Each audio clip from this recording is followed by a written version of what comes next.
Okay, I'm going to run some things by you, and I want you to think about them carefully. I want you to ponder them, okay?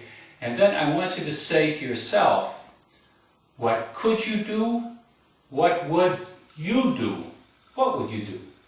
Okay, first thing is, let's say you're in college and you think your professor is an ignorant fool and that his class sucks. Okay, now, would you tell him all these things before grades come out?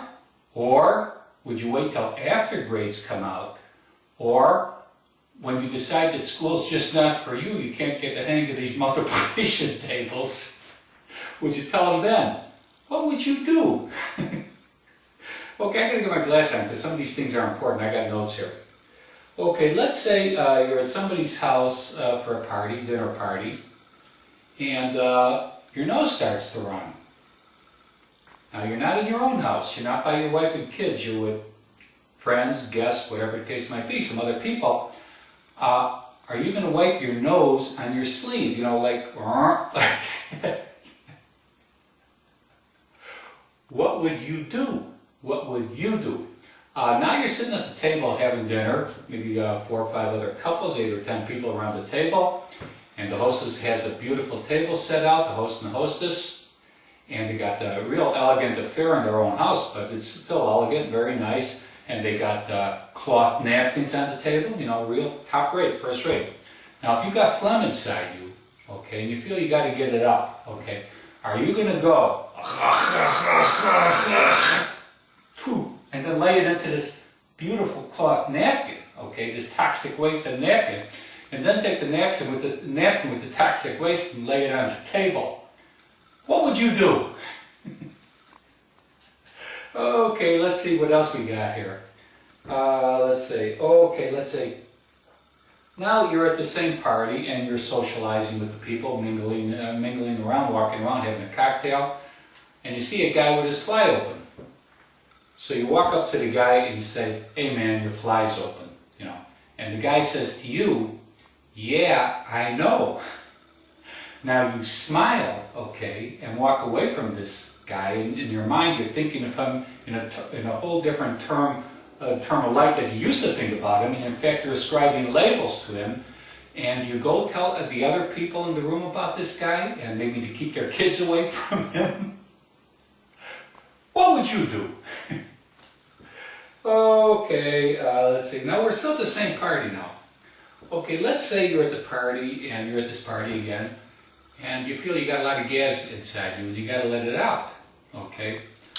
Now, one way of letting it out is to try and squeeze your butt as, well, let me say this.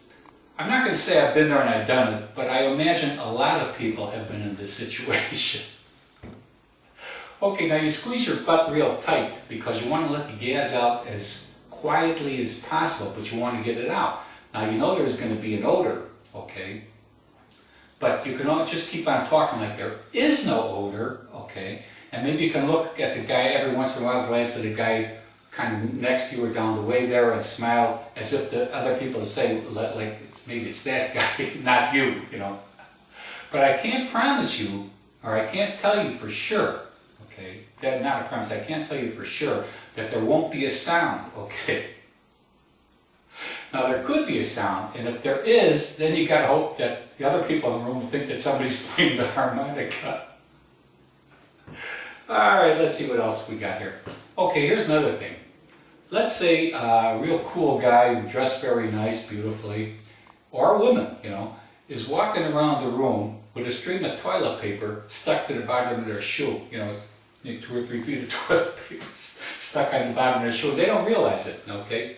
Now, are you going to go tell them that, you know, you got toilet paper on the bottom of your shoe? Or are you just going to chuckle and let the fool walk around with it? Alright, let's see what else we have. Okay, I want to leave you with this one. Now, this one I want you to think about very seriously, and I want you to ponder this carefully. Let's say you walk up to the hostess and you tell the hostess, "Hey, listen, you know, I'm having a great time, wonderful party, but you know, I got to take a leak. And this is the first time you're in this house." So you say to the hostess, "Which way do I go?" Now she says to you, okay, you go out the door, turn right and walk to the end of the block, make another right turn and walk down 2 blocks and there will be a gas station there. Now, what do? You smile and then what? What's your next course of action going to be? Alright, now these are things that could happen, especially this last thing happened. You should be prepared. Now you're probably saying, if you know me, I know what Norm would do, okay? But the question is, not what Norm would do, what would you do?